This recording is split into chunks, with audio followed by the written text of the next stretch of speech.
Bienvenidos amigos a otra edición de Cámara del Crimen. Nos acompaña como siempre Miguel Mike Paradiso para mostrarnos lo que nosotros no podemos ver y solamente su ingenio, su arte puede plasmar a través de los dibujos, a través del arte. Bueno, nos va a mostrar un aspecto de uno de los temas, como hacemos siempre, en esta edición de Cámara del Crimen. Vamos a comenzar con un caso que hemos tratado aquí, hemos tratado en Cámara de Crimen, pero que ha dado un vuelco, yo te diría un vuelco un tanto estrafalario, pero vuelco al fin, es estrafalario. Una chica, una chica de 30, una mujer de 35 años, Luciana Torres, Santiago del Estero, que apareció muerta sobre fines del año pasado. Aparece muerta en su departamento, en el baño. Y a partir de ahí se suceden una serie de omisiones, malas interpretaciones que hacen que el caso hoy en día haya tenido por lo menos dos o tres calificaciones diferentes. Una carátula, después otra carátula, después otra carátula. El caso de Luciana Torres después de la barrida.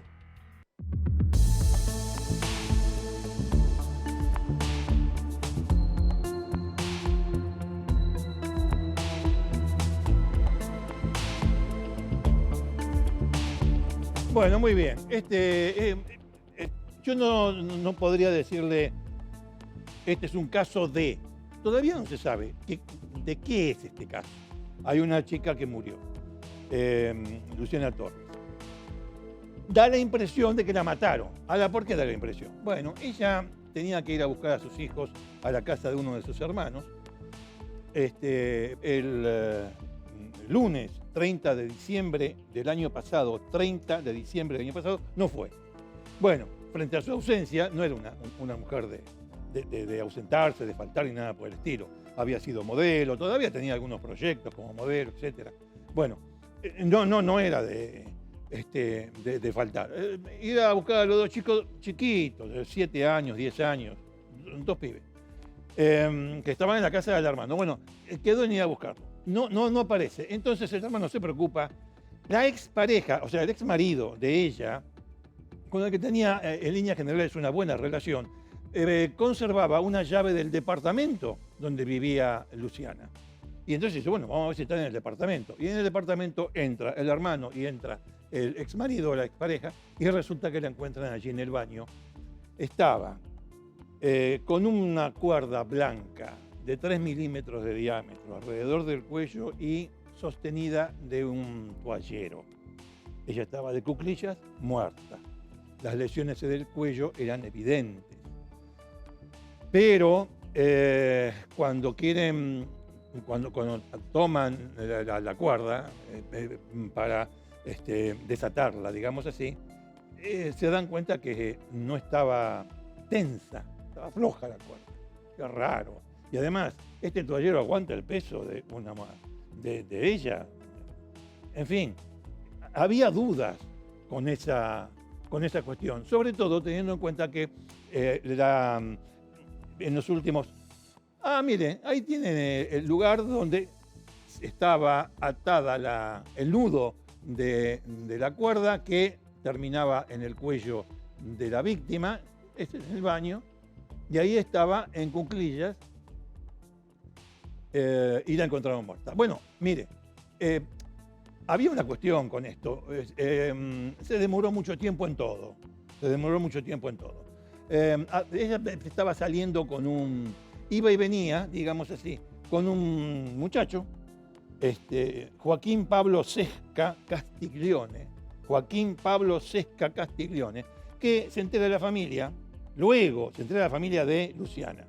Luego de la muerte, se entera que este tipo había ejercido violencia contra ella. ¿Por qué? Porque, bueno, esas cosas que se tratan de mantener ocultas mientras hay vida. Es una manera de decir. Luciana no quería contar que sufría violencia. Entonces se maquillaba, se tapaba. Y también se supo que Sesca tenía o tuvo con otras parejas episodios de violencia que terminaron en denuncia. Vamos a ver la autopsia. Vamos a ver la autopsia. La autopsia es muy clara. Si la tenemos en el wall, en la pantalla, la vamos a poner ahí. Si no, yo se la voy contando. Ahí está, ahí está. Miren. Esta es la primera autopsia y dice lo siguiente. Luciana Mabel Torres falleció a consecuencia de... Esto es muy claro, creo que lo entiende todo el mundo, me parece. Asfixia mecánica, determinada por una compresión vertical. Hace falta que se lo diga. Mire, compresión vertical. ¿Sí? Compresión vertical. Bueno, cervical, no vertical, cervical. Acá. Bueno. Compatible con estrangulación mixta. Es decir, que la asfixiaron, porque la consecuencia de la... Bueno, es asfixia mecánica. De este tipo de estrangulamiento es la asfixia producida por un lazo, que sería la cuerda blanca, y manual, con la mano. Es más, en el cuello, en la parte superior del cuello, vamos a decirlo así, había signos de marcas de uñas. Uñas, que no eran las de ella. Uñas. Bueno, se informa usted que durante la autopsia se ha extraído, bueno, claro, todo esto para el estudio, vamos a ir a ver los tejidos debajo del microscopio, histopatológico. Incluso para determinar esto, fíjese esto, hisopados de lecho subungual, acá en las marcas que le decía yo de las uñas, bueno, de mano derecha e izquierda, las dos, para determinar presencia de ADN. Bueno, se lo hago más fácil. Tenía material genético debajo de las uñas, se defendió de un agresor. Bien. La fiscal que interviene en este caso, déjenme ver porque acá hay muchos nombres, ¿vio? La fiscal que interviene en este caso, todo esto no lo dio ni 5 de pelota. No. Para ella, Luciana Mabel Torres se suicidó. Carátula, que es calificación legal del hecho. La carátula, como usted sabe, lo hemos dicho muchas veces, pero es un término que nos sirve para entendernos. En realidad no tiene ninguna significación jurídica. La carátula es la tapa de un expediente, nada más. Una carátula donde dice el nombre del juez, qué sé yo, y le pone, un empleado agarra y le pone ahí el delito que al tipo le parece. O a veces se lo sugiere la fiscalía o el propio juez cuando investiga el juez. Bueno, fantástico. Carátula, suicidio. Pero escuchemos una cosa, si dice asfixia mecánica, estrangulación mixta, lazo y manual, y claro, manual, digo bien, sí, con la mano. Entonces, hay signos de las dos cosas en el cuello de Luciana. Hay signos de las dos cosas. Pero la fiscal dice, no, mira, para mí es un suicidio, no hay nada que me diga. ¿Cómo no hay nada? ¿Y la autopsia? Bueno, ya vamos a ver el tema de la autopsia. Claro, frente a la sorpresa que causa esa decisión de la fiscal, la familia insiste, la familia de Luciana insiste y logra que se realice otro examen forense por 4 médicos. 3 médicos, todos forenses, 3 médicos de Santiago y una médica de Tucumán. Bueno, hacen el segundo examen forense. Acá está la fiscal Celia Inés Musi. Bueno, hacen el segundo examen forense y ¿qué resulta? Mira, acá están con la firma y todo. Acá están los 3 forenses de Santiago del Estero. Conclusiones: Torres Luciana Mabel falleció por un paro cardiorrespiratorio con consecuencia de asfixia mecánica por compresión cervical compatible con estrangulamiento al vaso y manual, lo mismo que vio el médico de la primera autopsia, teniendo en cuenta las lesiones que presentaban en el cuello al examen macroscópico, a la vista. Listo, o sea, 2 exámenes que dicen que a esta chica la estrangularon. Bueno, pero faltaba algo. Faltaba el examen de ADN. Vio que le sacaron, con hisopos le sacaron de las uñas de la mano derecha e izquierda de Luciana, le sacaron material. material genético. Bueno, se hace el examen de ADN. ¿Qué da el examen de ADN? ¿Qué da? ¿Qué da cuando lo recibe la fiscal Celia Inés Musi con doble S? Da que el material genético que se encontró allí, el ADN, es compatible con el ADN de Joaquín Pablo Sesca Castiglione. Normalmente en una situación como esta, ¿qué se hace? Se procede contra Joaquín Pablo Sesca Castiglione. Acá se hizo, pero de una manera muy extraña. Por eso yo le digo que al giro hay que ponerle un calificativo, un adjetivo. Un giro estrambótico, un giro alocado. ¿Por qué? Porque la fiscal lo primero que piensa es, acá hubo un abandono de persona. ¿Cómo abandono de persona? Escúchame, abandonar a una persona es abandonar a una persona. Dejarla técnicamente en situación de desamparo. Desamparo. Por ejemplo, un tipo lesionado, yo lo dejo en, qué sé yo, en Camino Negro a las 3 de la mañana y lo dejé desamparado. No es lo mismo dejarlo en Corrientes y 9 de julio, no es lo mismo, ¿no? Aunque sean las 3 de la mañana, no es lo mismo.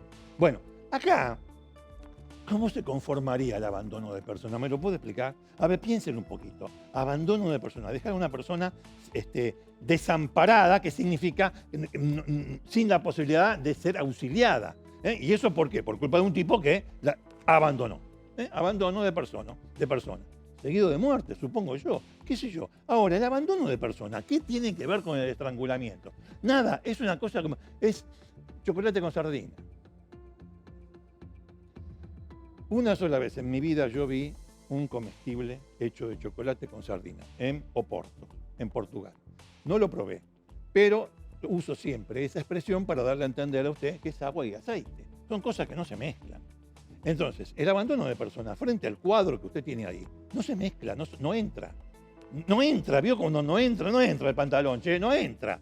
Bueno, entonces, ¿qué hizo? Rápidamente, la fiscal, se ve que le habrán dicho, doña,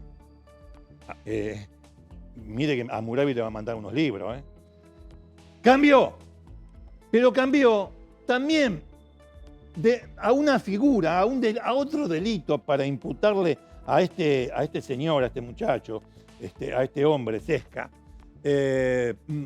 Cambió, o sea, ya no lo acusó más porque vio acá, las acusaciones van y vienen. Me hace acordar a Groucho Marx. Yo tengo esta acusación, si no le gusta, tengo otras. Es así, en Argentán es así. Bueno, y entonces, no, saquémosle abandono de persona, una merda, afuera. ¿Qué le ponemos? Claro, porque el asunto no es qué surge del expediente para tener una idea cuál va a ser la lupa legal que se detenga sobre el artículo determinado que va a ser el que se investigue. No. No, abandono de persona no. Suicidio. Bueno, ya me están rompiendo tanto, la fiscal, ¿no?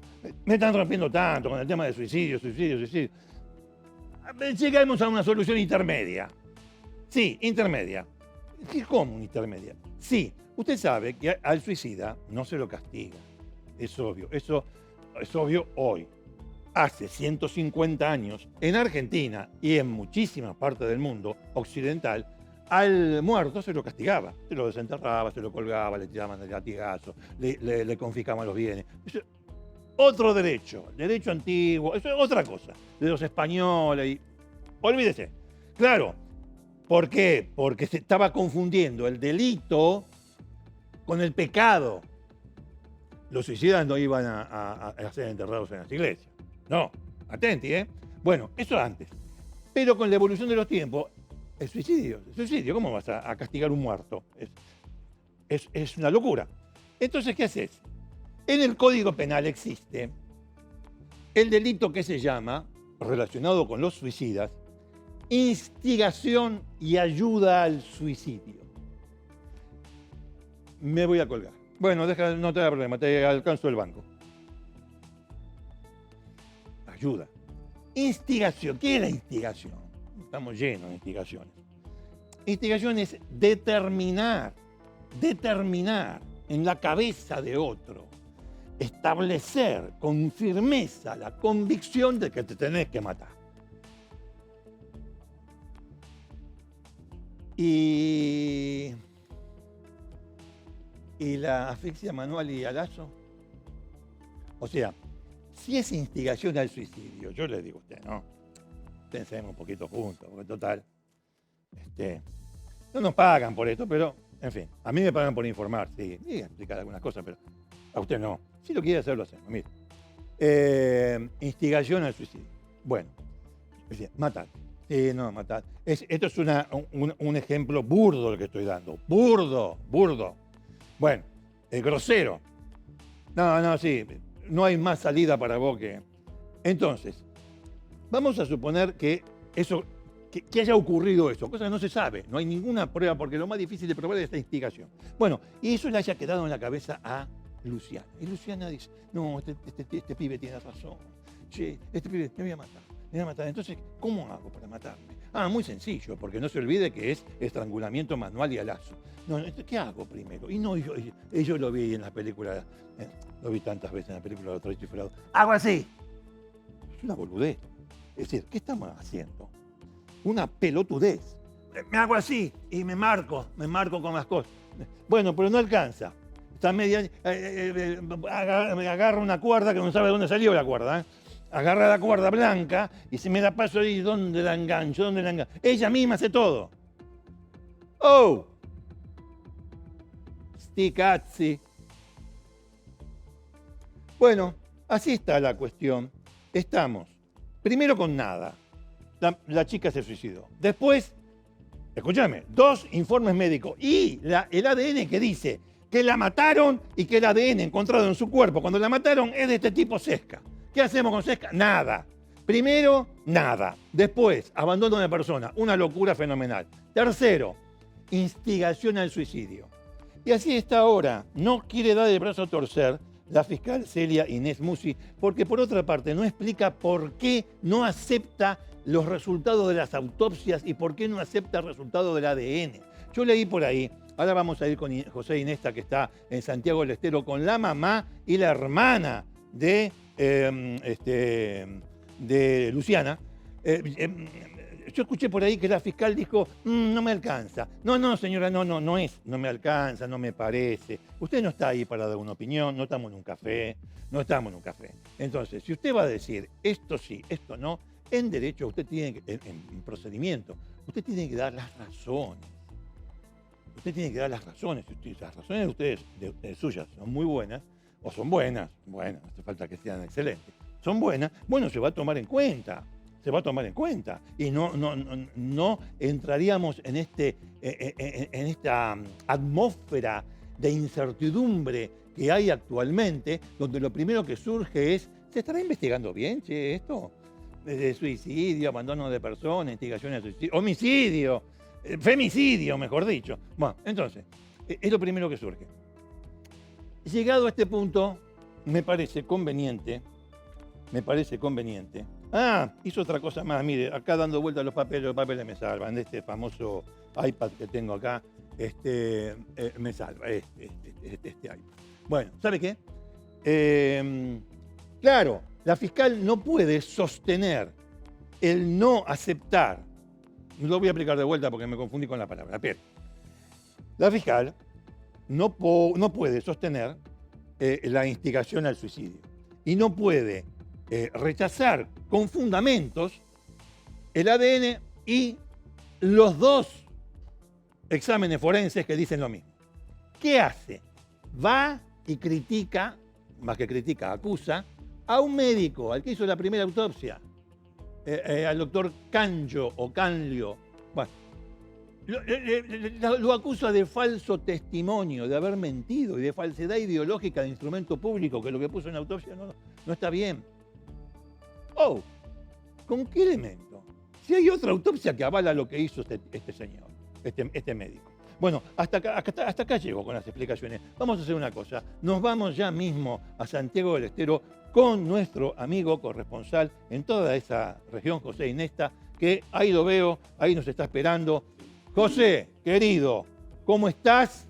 Y bueno, vamos a tratar este caso que tiene mucha confusión, ¿no? Contame un poquito.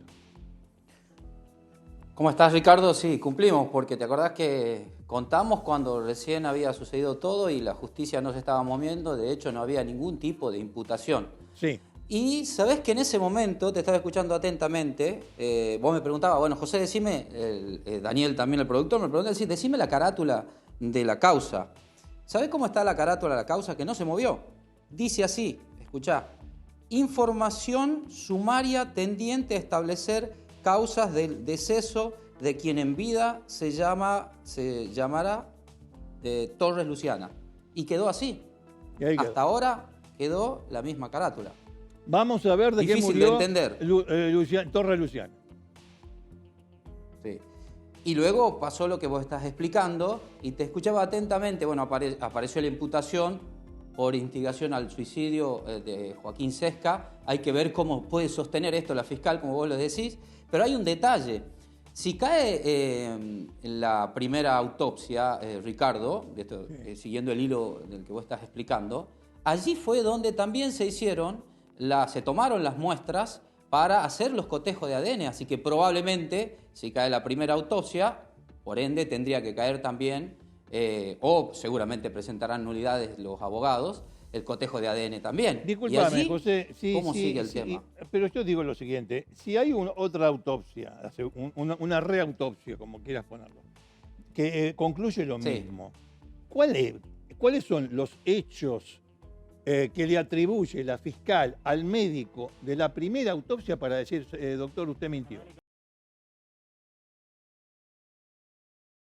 Hay una médica, Ricardo, que fue vedora y que se la llamó desde Tucumán y que ella hizo un informe aparte. Esa médica es la que dice, ella, que fue muy criticado el informe de ella también por un perito de parte acá de la familia, ella es la que sostiene que fue suicidio. ¿Qué dice el perito? Que la tenemos acá en un ratito que le podemos preguntar. Sí, claro. Que no tiene fundamento científico, básicamente, su informe por el cual ella dice que Luciana se suicidó.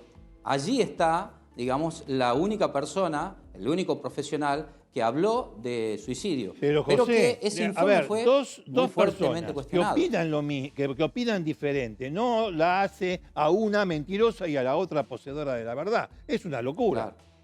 Claro. Por otra parte, hay otros 3 médicos que dicen lo mismo que el primero. Esta señora que viene de Tucumán, ¿a cuento de qué? ¿Y por qué tanta bolilla? Si después de todo hay 2 informes, ella pudo haber hecho un informe aparte diciendo es suicidio, pero hay 4 profesionales en 2 instrumentos jurídicos, en 2 presentaciones, que dicen que a esta chica la estrangularon con una cuerda y con la mano. Así es. Insisto, creerle a uno y no creerle a otro no significa que al que no le creas le tengas que imputar o le tengas que decir que es un mentiroso e imputarlo por los testimonios. Es otra locura. Así es. Y a eso sumarle el tema del ADN, porque el ADN es una prueba, bueno, se tomaron allí las pruebas y es una prueba aparte también. Es una prueba aparte. Es una prueba que, claro, que también sumaría si ella hubiera hecho otro tipo, obviamente, de teoría del caso o hipótesis de lo que le sucedió a Luciana. O sea, la lógica para todos aquellos que científicamente quizás no lo entendemos, pero que vemos así cómo se están generando las pruebas, uno dice, la lógica es que quizás a Joaquín Sesca lo hubieran imputado por homicidio agravado por el vínculo, pero sí, sorprendió totalmente porque en el mismo acto la fiscal imputó a Joaquín Sesca Castellanes por instigación al suicidio y, como vos decías, al médico por falso testimonio y también a una psicóloga supuestamente por ocultar información que tenía sobre lo que le estaba sucediendo decime a una cosa, Luciana. Decime una cosa Obviamente, antes de ir con la profesional familia, lo José, negó. querido. Sí. En esas imputaciones que hace la fiscal y demás, da razones de por qué hay una instigación al suicidio, en qué se basa, declaraciones de 2 amigos, qué sé yo, no sé, estoy inventando. Pues estoy inventando porque quiero preguntar. O está en secreto de sumario todavía este expediente. Porque quiero saber en qué se basa para decir el médico mintió, vos instigaste al suicidio de la chica. ¿En qué se basa? Mira, te lo voy a contestar así. La familia, todavía los abogados de la familia nos cuentan que no pueden tener acceso a los argumentos en la causa por el cual se hizo esa imputación, la de Joaquín Sesca. Ellos no saben tampoco, bueno. Los propios abogados no saben. No lo saben. Vamos a recordar por otro lado, a esta chica la mataron el 30 de diciembre del año 24. Dije la mataron. Y porque todo lo que yo tengo acá me da como que la mataron. Pero bueno, me lo da a mí. No me lo tiene que dar a mí, se lo tiene que dar a los de allá. Bueno, 30 de diciembre del año 24. Ya pasaron 6 meses, déjense de joder. José, lo que quieras agregar, pero vayamos con la familia. sí, por supuesto. Y en la autopsia, con esto te cierro, no solamente eso, sino se encontraron marcas y... Se quedó congelada la imagen. Bueno, es momentáneo. Sí, estaba diciendo, en la autopsia también se encontraron marcas de golpes y de rasguñazos y de cosas. Es decir, ahí está. José, te tengo, sí, ahí estás. Estabas contando de la autopsia. Te decía Ricardo que se encontraron otras marcas, o sea, otras señales, incluso una fractura en una de las costillas, que sí. Mónica anteriormente, la hermana, nos dijo que eso probablemente sea de una situación violenta que vivió con Joaquín Sesca, el que está ahora imputado por instigación al suicidio. Y allí ellas comenzaron, por los mensajes y una serie de cuestiones, se comenzaron a dar cuenta que la relación era totalmente tormentosa. Más allá de que este señor ya tenía denuncias previas justamente por violencia de género, y en una de las víctimas, una de las personas que lo denunció, dijo que hasta incluso la había llegado a agarrar del cuello, ¿no?, en esa situación violenta. Pero bueno, acá estamos con la familia, Ricardo, sí. Principalmente con Mabel, la mamá de Luciana, que de un tiempo a esta parte comenzó a participar, obviamente ya desde un principio, pero de un tiempo a esta parte comenzó a pedir justicia por su hija, Mabel. Así es. Buenas tardes, José. Bueno, muchas gracias por este tiempo que nos brindan y nos dan la posibilidad de expresar nuestro disconformismo por cómo se lleva esto. Realmente, tal cual lo describió el doctor, esto es algo que cualquiera, sin tener conocimientos, sin tener estudios, canta a la vista que es un homicidio. Por lo tanto, no podemos pensar que una profesional con la trayectoria que tiene, con los casos que ha tenido a su cargo, ella no esté viendo lo que cualquier ignorante lo está viendo, cualquiera. Yo creo que no hay peor ciego que el que no quiere ver, porque eso está pasando. No se está viendo lo que realmente es. Obviamente que esto está llevando un lineamiento conveniente a alguien. O sea, no nos dejan a nosotros lugar a pensar en otra cosa, porque queda a la vista que es así. A mi hija la mataron y no hay dudas de eso. Yo manifesté que yo como madre no necesito un ADN para saber si se suicidó o la mataron, porque una madre siente eso en sus entrañas. Realmente nunca me imaginaba ni me imagino que un hijo mío pudiera tomar una determinación así. Ricardo, te está escuchando Mabel, ¿no? Y están sus hermanos acá también. Bueno, los saludo a todos, les agradezco que estén allí para esta... Gracias, doctor. No, por favor. Gracias. Bueno, la verdad que... No me agradezca, señora, no. Sí, le agradezco porque a pesar de que sí tenemos espacios en otros medios, pero bueno, ustedes son vistos, tienen una trayectoria y es algo importante para nosotros. Todos los medios son importantes porque realmente todos cuentan. Lo No, está que bien. nosotros estamos viviendo, Sí. bueno, el dolor realmente es indescriptible. Esto es algo que uno no puede con palabras decir lo que uno vive. Gracias a Dios somos una familia grande, una familia unida. Tengo el resto de mis hijos. Ella sigue siendo mi hija, más allá que no la tengo, pero sigue siendo mi hija. Ah, por supuesto. La veo en todo momento, pero uno tiene que seguir, tiene que estar fuerte por los demás, por mí. Soy una persona creyente que no guardo rencor, no quiero ese tipo de sentimientos, porque eso no me deja avanzar, no me deja crecer. Nosotros solamente estamos pidiendo justicia. Son 6 meses que gritamos pidiendo. ¿Por qué? Por favor, vamos a pedir que hagan su trabajo. Cuando tienen todos Señora, los elementos, todo tienen. Sí. Pero vuelvo a repetir, sí, no hay peor ciego que el que no quiere ver. No, yo le entiendo perfectamente. A mí me gustaría mandarle por este medio un mensaje a la doctora Musi, la fiscal a cargo de esta causa, y pedirle que por solo 1 minuto, que es suficiente para dar un dictamen, que ella piense que está defendiendo su hija o su nieta. Con seguridad que va a pensar diferente. Ella es mujer. Mi hija fue asesinada de la peor manera y por alguien que ella seguramente amaba para seguir con él. El amor dicen que es así. Entonces, ¿por qué?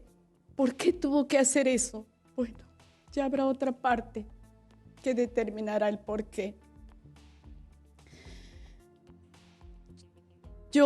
Nosotros queremos justicia y está en manos de personas impartirla, en personas que conocen el trabajo que tienen que hacer, en personas que están viendo todas las pruebas que hay, pruebas que las tienen pero las están evadiendo, no están terminando de hacer las cosas cuando ya están diciendo que es instigación, que es abandono, lo que sea.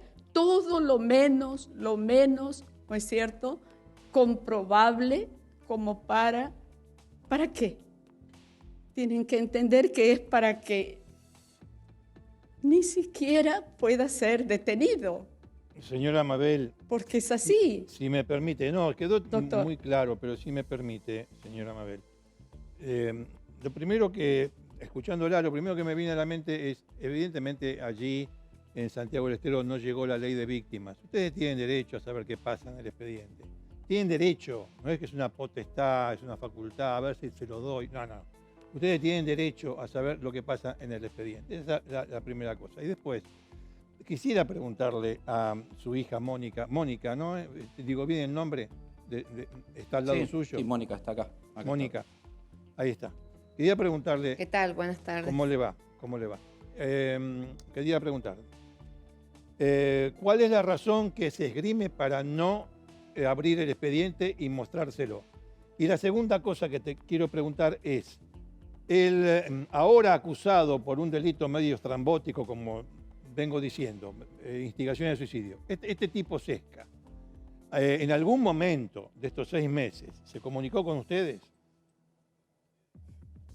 Bueno, hermosas preguntas que me hace y bueno, responderlas para que conozca el mundo entero si lo puede escuchar al programa. Las veces que se ha ido a buscar el expediente y saber y conocer los avances, siempre ha habido un no, siempre ha habido un porqué. Nunca ha estado la fiscal, siempre estaba en audiencia o en reunión o no estaba o vaya a saber qué. No estaba el expediente en el lugar o estaba de licencia. Es más, en el momento que se determinan los resultados donde sale el ADN positivo, automáticamente pedimos la imputación, ahí nomás nos dan la imputación, no la requerida, no se encuentra ella como para ver el avance y así seguimos. Al punto que la semana pasada también se ha ido a solicitarlo, nos pedían que lo solicitemos por medio de nota, ¿sí? Algo que no podíamos creer, todo lo que nos estaba pasando, que uno ya no sabe si es ya en contra de la familia o qué, porque siempre ha habido un pero, nunca ha habido una colaboración desde ahí, desde el momento que uno se acercaba a Fiscalía a solicitar y ver qué es lo que nos corresponde. ¿Ustedes piensan que hay con animosidad respecto a la otra, a este punto contra ustedes? Lamentablemente no podemos decir que han colaborado con nosotros y que los avances han sido en profundidad porque no es lo que se muestra, no es lo que podemos ver. Hoy por hoy tengo que decir que tengo una gran desilusión porque no podemos ver de otra manera, no hay una explicación. Y es más bien más claro esto, el hecho de no querer colaborar. En teoría, Fiscalía sería el estado donde investiga, ¿no es cierto?, una causa. Aquí no lo hemos visto como tal, sinceramente. Siempre lo que se les ha llevado, porque hasta eso hemos tenido que hacer, llevarles las muestras a su escritorio, siempre las han tomado a esas para guardarlas, nunca para investigarles en profundidad y siempre en contra, siempre en el lineamiento desde el día 1 que han querido sostener la muerte de mi hermana. Y con respecto a lo que me preguntaba si Cesca Joaquín se ha acercado a la familia, jamás ha habido un acercamiento desde el lado del corazón, desde el lado de dar un pésame, de mostrar el dolor por una persona que ha muerto y seguramente, no seguramente, él lo ha dicho en su momento que la amaba a Luciana, todo lo contrario. Cuando ha aparecido siempre ha sido para ensuciarla, para arruinarla, para mostrar audios dolorosos, mostrar siempre lo peor de Luciana de parte de él. O sea, en los 6 meses que lleva de muerte mi hermana nunca hemos tenido nosotros no fue el velorio, un encuentro. Según tengo entendido, ¿no? No fue al velorio. Y hay otra cosita más también que ahora, frente a esta imputación de instigación al suicidio, he leído, ustedes me confirmarán, por parte de él y de su abogado, que, bueno, hacen lo que era presumible que iban a hacer. Le echan toda la culpa a ella y a su estado de depresión, un estado de depresión que no sé quién lo probó, pero bueno, al margen de eso, que estaba deprimida y que le había dicho, cosa que es incomprobable, que le había dicho que yo no quería vivir más, etcétera, etcétera. Eso es lo que sabemos de este individuo hasta el momento en que lo imputan por instigación. Mire, quiero decir una cosa para no dar más vuelta. Instigación al suicidio es un delito que no se puede probar. Es una palabra, es como una cortina. En realidad es un beneficio para este hombre. Pero ¿por qué llegan a eso? ¿Por qué no lo mantuvieron? Bueno, claro, frente a la prueba que hay en contra, lo que buscaron es poner un telón. Un telón es la instigación al suicidio, que es muy, muy difícil de probar. Y además que no se compadece, no encaja, no encastra con las pruebas que hay en el expediente. Salvo que la fiscal empiece a voltear una por una.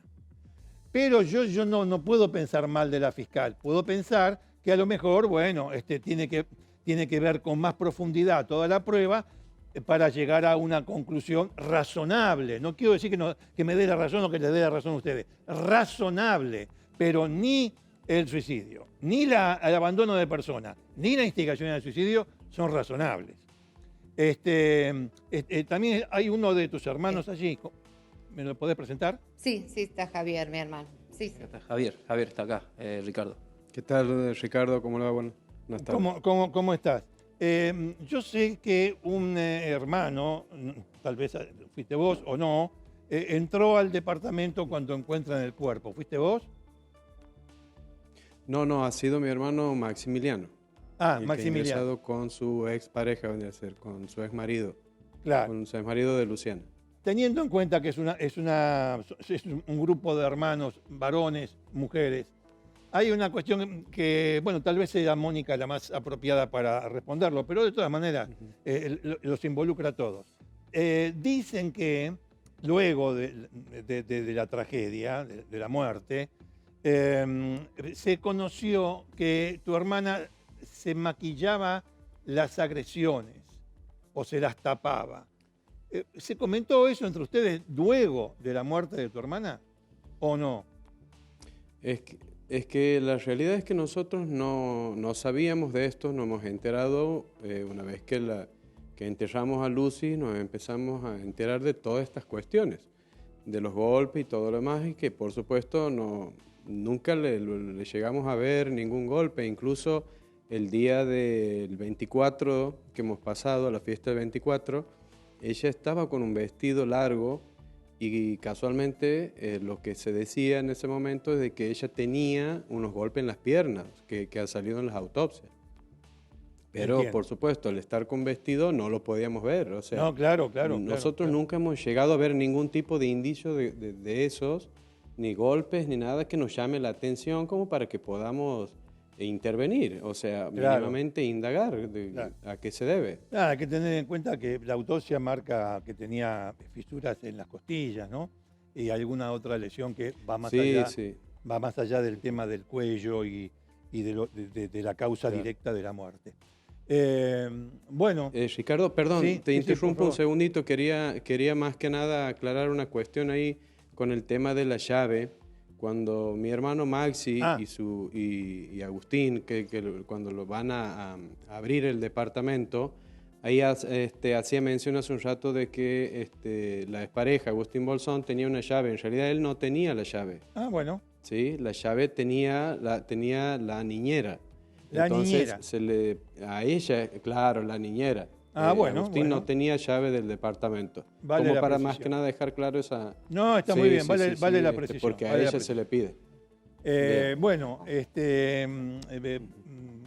a ver, ¿qué nos queda, José? ¿Hay otra persona más? Sí, aprovechando que está Javier acá, yo sé que conoce el tema.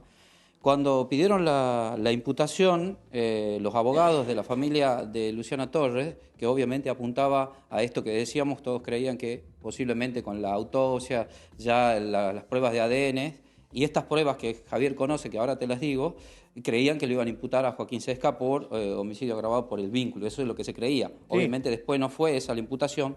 Pero hay otras pruebas que ellos presentaron, y Javier las conoce. Javier, las pruebas que ustedes presentaron también hablan de cámaras de seguridad que ustedes creen que el mismo Sesca habría alterado o no. Y bueno, es que la verdad nos llama muchísimo la atención de que tanto como en el edificio de él y en el edificio de frente de mi hermana hayan saltos de cámaras. ¿Cómo saltos de cámara? Sí, la cámara no es continua, la imagen no es continua, produce saltos que han sido informados. ¿Ustedes creen que se editaron esas cámaras? Y bueno, eso es lo que nosotros estamos pidiendo justamente a Fiscalía, de que lo revisen, que esto está informado, está pedido y aún no tenemos nada. ¿Qué demostraría esa situación? Los saltos de cámara, y bueno, eso es lo que quisiéramos ver, porque la coartada de esta persona termina a las 11:20 y estos saltos de cámara son en rango horario entre la 1 a 5 de la mañana, más o menos. Son los cortes de cámara. ¿A ustedes dicen que sacó las partes donde él se lo puede ver entrar y salir? Y bueno, es lo que hoy se ve, es lo que tendríamos que saber, si realmente es así o no, si ha sido manipulado o no esos deberes a los fines de que podamos determinar. No digo que sea, pero es algo que se tiene que ver. ¿Ustedes sospechan de esa situación? Sí, sospechamos, sí, por supuesto, pero ellos no lo están tomando en cuenta. ¿Por qué creen? O sea, ¿tiene la capacidad Joaquín Sesca para hacer esto? ¿Ustedes creen que sí o no? No sé si tendrá la capacidad él o la persona que pueda ayudar. Él tiene conocimiento, por supuesto. Lo hemos visto en otra situación manipulando la cámara. O sea, no podría, la verdad, dudar, no, mucho no. Porque si él entra a una cámara, revisa con una computadora y todo lo demás, quiere decir porque tienes... Sí, aparte eso está expuesto, hay testigos. y sin autorización a la administración del edificio. O sea, directamente se dirige a la cabina donde están las cámaras. Claro, hay un testimonio, Ricardo, de claro esta cuestión que explican ellos, que está en el argumento que ellos sostienen para pedir la imputación.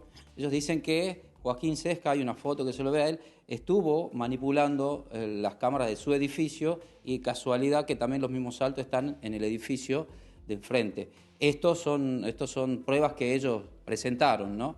Pero bueno, hasta acá la fiscal no habló de ese tema como de otras situaciones que también se hablan en el pedido de la imputación, que al último resultó en esto que vos explicaste, Ricardo. Entiendo. Bueno, hay un perito allí, le quería hacer solamente una pregunta, Sí. un perito de parte, ¿no? Quería hacerle solamente una pregunta, Julio. ¿cómo le va? Le quería hacer esta pregunta. ¿Me puede decir de cómo murió Luciana? Bueno, bien lo dicen las dos autopsias. Luciana muere por un estrangulamiento mixto, con las manos y con un lazo. El lazo se le llama a cualquier soga o trapo o lo que fuera que se le pueda poner a una persona en su cuello.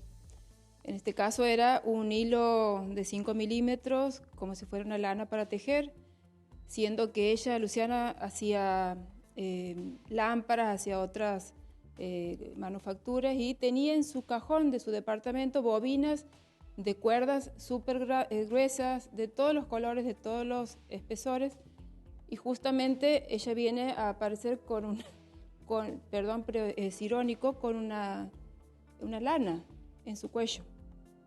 Ajá. Una lana de 5 milímetros. Entiendo.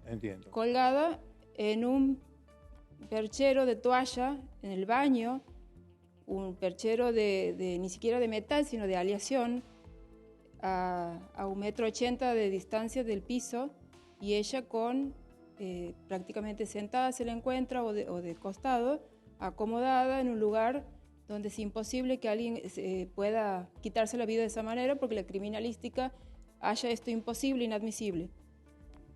¿Cuánto medía y cuánto pesaba? Sí. Disculpa, Ricardo, ¿cuánto medía y cuánto pesaba ella? Luciana pesaba 56 kilos, alrededor de 56 kilos, lo dice ella en un audio de unos días antes de su muerte, eso está constatado también en el legajo, y es un dato que nosotros queremos que la fiscal lo tome porque no concluye la prueba de gendarmería para hacer la prueba del peso sobre el gancho del baño, porque ella alude que no tiene el peso de Luciana. El peso de Luciana está, dicho por la misma Luciana, hacia su profesora de gimnasia, hacia la amiga que le ayudaba a mantener el peso, porque ella era modelo, te hacía campañas, entonces era algo importante para ella su peso. Y si queremos hacer un estudio, podemos estimar 50 kilos, 40 kilos, el gancho ese no lo va a soportar. ¿Y la altura? La altura, 1,80 m.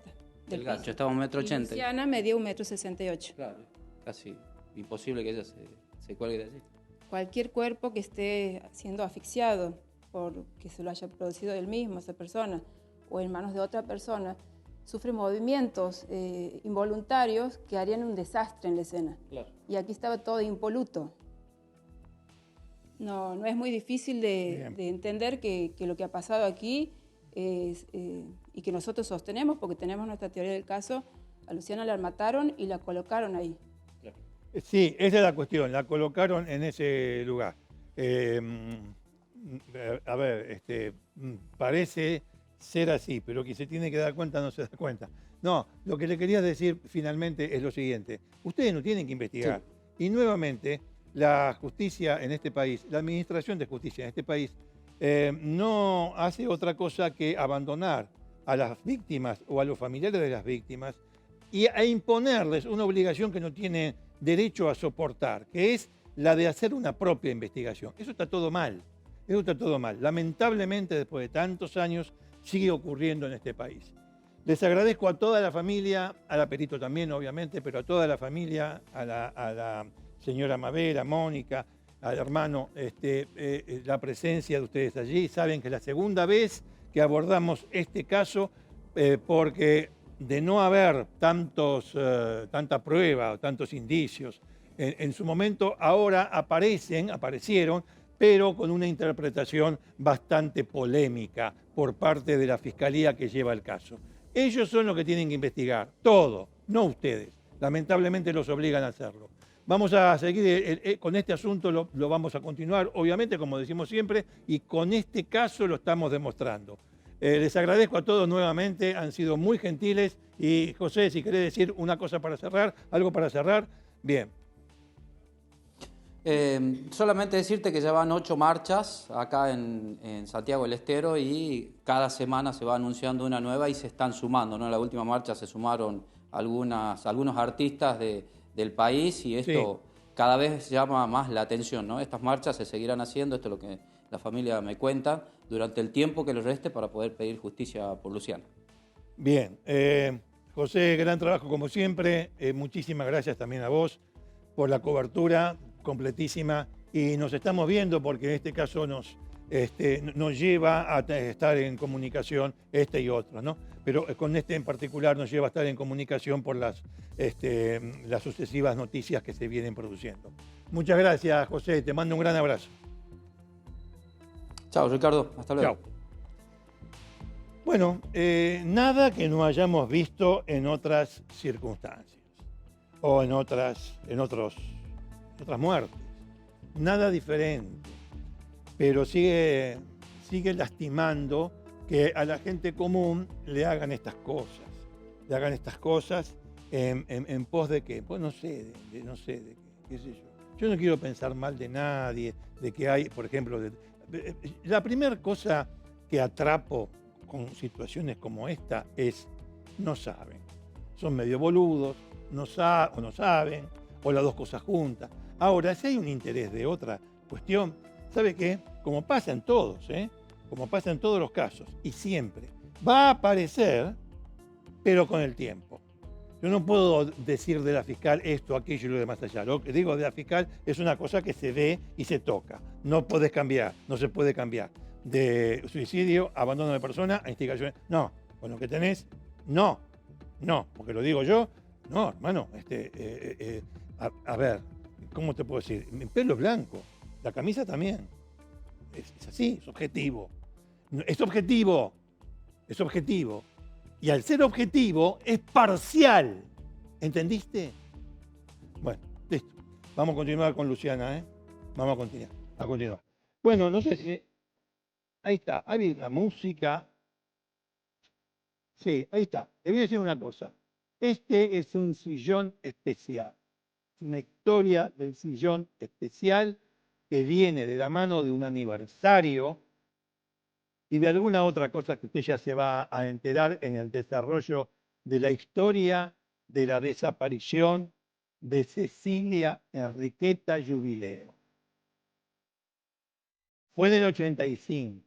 Yo sé que hay mucha gente que nació en el 86, que nació mucho después incluso, y ahora son jovencitos, muchachos, etc. Pero esto les quiero decir a ellos, a los un poco mayores, supongo, por el enorme impacto que tuvo en su momento y años posteriores, que deben recordar, aunque sea como reminiscencia, el nombre Jubileo, la doctora Jubileo. Y para los más jóvenes, les digo, es una de las desapariciones más misteriosas de la historia argentina. Una de las desapariciones más misteriosas de la historia argentina. Lleva 40 años. El 16, 17 de junio, ahora, se han cumplido 40 años de la desaparición de esta médica, cuya historia de paso a contar. Vamos. Historia del sillón especial. Ya verán ustedes por qué es especial. Vamos a aprender sin mucha cosa. Ahí está. Lo aprendimos. Fantástico. Y vamos a contar. ¿Quién era Cecilia Enriqueta Jubileo? Bueno, había nacido en el año 46, ella. Con su familia se habían establecido en Córdoba. Padre militar, María la mamá, María Lancetti. Y bueno, se fueron a establecer a Córdoba. Y en Córdoba la chica, Cecilia, estudió, era buena estudiante, se metió en la facultad de medicina empezó a estudiar medicina. Ya ustedes fíjense que tenía 20 y tantos años para la época en que la política en la República Argentina era un quilombo fenomenal. Entonces, ¿qué pasó en Córdoba en el 69? En Córdoba, en Rosario y en otras ciudades. Pero Córdoba, conocido el episodio de la protesta popular como el Cordobazo. El Cordobazo, ahí los milicos con los caballos dándole rebencazo a todo el mundo y qué sé yo. Claro, la situación económica era pésima. Juan Carlos Onganía, la bestia, era el presidente de facto del país. La economía andaba muy mal. Bueno, en definitiva, los derechos estaban todos cercenados, eso sí de verdad. Bueno, en fin. Y hubo una reacción popular. En Córdoba, a esa reacción popular, la gente manifestando en la calle, sobre todo los jóvenes, se la llamó Cordobazo y ella participó. Claro, tenía ideas progresistas, tenía ideas, yo diría, no progresistas, tenía ideas de izquierda. Conoció en esas revueltas a quien sería después su marido, Pablo Chabrol. Pablo Chabrol tenía dos hermanos que sí ya estaban muy metidos con con el ERP, con la guerrilla. Ahí lo ven ustedes, miren una foto de aquel entonces, no del 69, un poquito después, 70 y tantos, de Chabrol, con unos bigotazos, se usaba mucho eso en aquel entonces, y Cecilia. Bueno, ella, bueno, dejó de estudiar por un tiempo, estaba metida en la cuestión política y que esto que lo otro, contra el gobierno. ¿Quién no estaba en contra del gobierno de Onganía? Todo el mundo. En fin. Hasta que, bueno, decidieron casarse. Chabrol y Cecilia. Decidieron casarse. Estuvieron en el año 73, o sea, ya había pasado unos años desde el Cordobazo, que fue en el 69, y después de 15 días de novio, sí, porque era así, a ver, eran amigo, pero novio no, durante 3 años. 15 días, 20 días de novio, se casaron. Se casaron y se fueron de luna de miel a Gijón, España. Una linda luna de miel. Pero una linda luna de miel en los papeles. Cuando llegaron allí, todo se vino abajo. Todo se vino abajo. ¿Qué significa? Que el matrimonio no anduvo, ahí nomás. No anduvo, se separaron en la luna de miel y ella se volvió a la Argentina. Y Chabrol, no sé actualmente, pero que se tenga noticia, siempre permaneció en España. No volvió nunca. No volvió nunca. Bueno, ella viene aquí, vuelve a Córdoba y a los 27 años se recibe de médica en Córdoba. Consigue un primer trabajo en una siderúrgica, Dálmine, de Campana, de la localidad de Campana, acá en la provincia de Buenos Aires, en la localidad de Campana, sobre ya pasado mediados de los años 70. Argentina estaba en una situación muy complicada desde el punto de vista político, social y económico, ¿no? Con la dictadura y demás. Bueno, con la última dictadura, porque ustedes saben, la de Onganía también lo fue. Bueno, ahí en Campana se decía que ella estaba saliendo con otro médico. Supongo yo, y esto es una suposición mía, que en esta siderúrgica ella estaba en el departamento de medicina laboral. Supongo yo. Pero bueno, otro médico que era bastante mayor que ella y al que lo terminó largando, dicen, porque en la historia de Cecilia Jubileo hay mucho de rumor, de dicen y de cosas que no se pudieron comprobar. Pero la versión era que el hombre era alcohólico y ella hizo lo posible para que dejara la bebida y no pudo y entonces lo largó. Bueno, en 1977, entra a trabajar como hematóloga en la colonia Montes de Oca. Punto. ¿Qué es la colonia Montes de Oca? Yo sé que algunos lo saben, muchos otros tal vez no. A principios del siglo XX, Domingo Cabret, uno de los más importantes psiquiatras que tuvo este país, viajó a Europa para conocer los adelantos en materia de psiquiatría y de tratamiento a aquellos que tenían alguna dolencia de ese tipo. Hasta ese entonces, lo que se hacía con los locos, les pegaban, los abandonaban, no les daban de comer. Era un desastre lo que ocurría con las personas con enfermedades mentales. Cabret, a principios del siglo XX, volvió y lo primero que hizo fue establecer una colonia y aplicar todo lo contrario de los métodos que se venían aplicando. No más castigo, open door la llamó, puertas abiertas, open door. Nada de encerrado y tirar la llave, nada de eso. Otra concepción para tratar como seres humanos a la gente con problemas mentales. Y también se abrió la colonia Montes de Oca. Montes de Oca, ¿sabe por qué se llama Montes de Oca? Por el apellido de un ministro de 1902 relacionado con el tema salud. Le pusieron colonia Montes de Oca. Hay una separación de pocos kilómetros entre una y otra. Ahí en la localidad de Torre, en la provincia de Buenos Aires, cerca de Luján. Muy bien. Entonces, colonia Montes de Oca, open door. En realidad los médicos que atienden en una también atienden en la otra. Por lo menos a la década del 80. Porque Cecilia lo hacía. Atendían los dos. Bueno, y ahí, bueno, empezó a cobrar unos mangos, se fue a vivir a una pensión de Luján. Después pasa a un departamento, en Luján mismo, en la calle Humberto Primo, 1940. Y además, las cosas más o menos se le estabilizaron en ella. Además, abrió un consultorio en Torres, en la localidad de Torres, más cerca de las colonias. Era una chica, la doctora era una chica, una mujer reservada, muy reservada. No hablaba con nadie, pero con nadie de sus cosas personales, nada. Practicaba taekwondo, le gustaba el canto, tomaba clases de canto. Atenti, ella era de una familia que quedó en Córdoba, tenía 3 hermanos, tenía 3 hermanos varones. Bueno, nada, y ella estaba en la colonia Montes de Oca ejerciendo su trabajo. Hacía de todo un poco. Ahí tenemos imágenes de la colonia Montes de Oca, son no sé cuántos, casi 300 hectáreas. Estas son imágenes de la época. Muchísimo. Es un terreno enorme, el de allí. Y bueno, ella trabajaba, iba y venía, trabajaba en ese lugar. Esto es lo que estamos viendo ahí, ¿sabe qué es? La entrada a la colonia.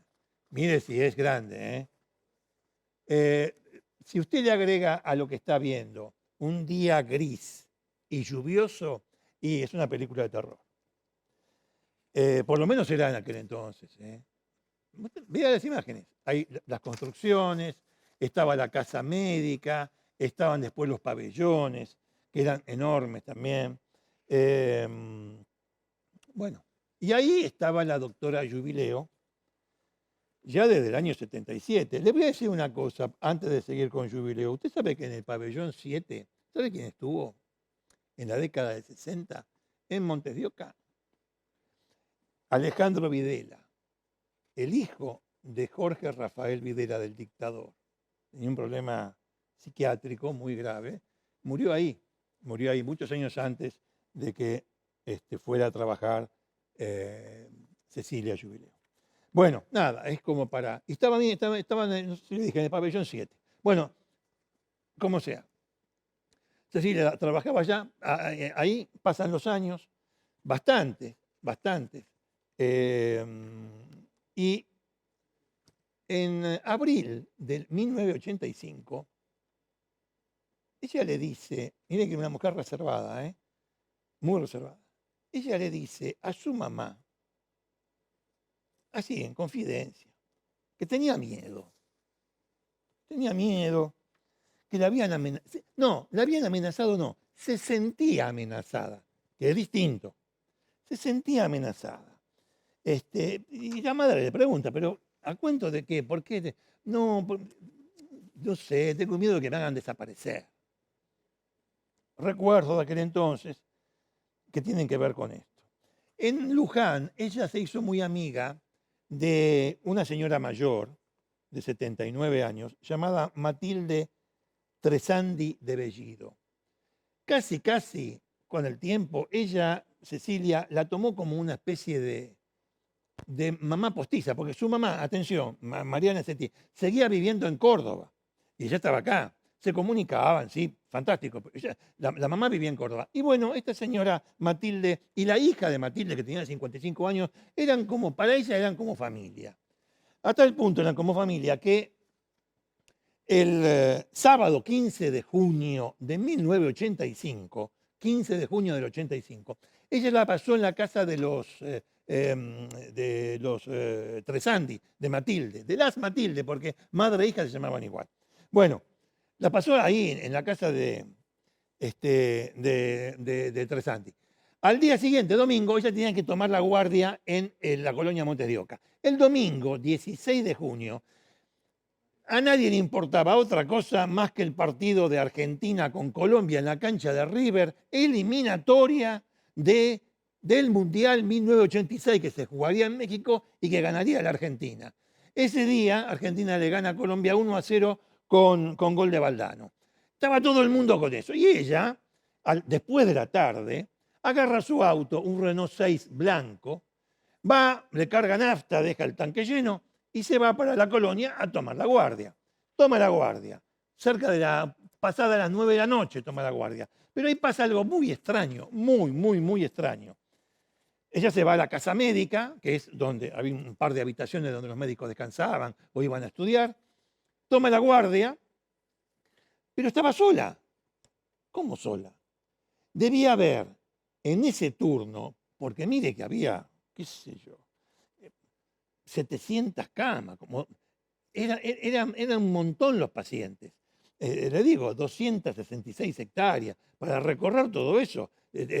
Justamente el pabellón 7 quedaba lejos de la casa médica y de la oficina administrativa. Pero bueno, pabellón 7, porque ahora usted va a ver por qué. Quedaba lejísimo. Entonces tenía que haber varios médicos. Tenía que haber 6. 5 no fueron. ¿Avisaron? No, lo que pasa es que el computador no funciona. El computador no funciona. El día ese, el 16, domingo ese, que Argentina le gana a Colombia, era un día, como le decía antes, gris, lluvioso, frío.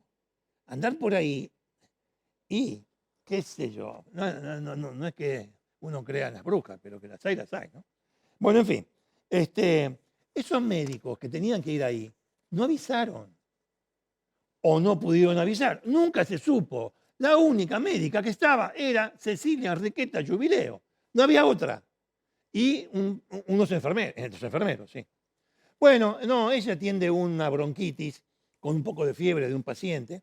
Después firma un certificado de defunción de una interna que, bueno, había muerto, pobre, Patricia Villalba, que estaban los familiares, no sé si los padres. Los familiares ahí estaban esperando que venga el coche fúnebre para llevarla.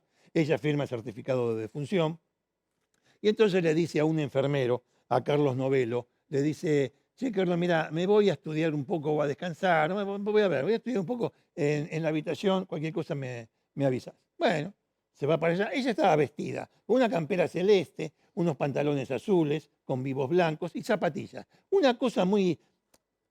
al día de hoy llamativa. En 1985, la cuestión de la vestimenta, de la presentación y de la verba, era todo muy formal, muy formal. Andar vestido con zapatillas, solamente los médicos pues, tenían que estar ahí como 24 horas, qué sé yo. Pero la gente no andaba en zapatillas, salvo cuando si iba a jugar a la pelota, los varones. Las mujeres, qué sé yo, hacían gimnasia en el colegio secundario. Pero no se usaba la zapatilla, Y menos que la ropa deportiva. La tilde, no existía, si existía, acá no estaba.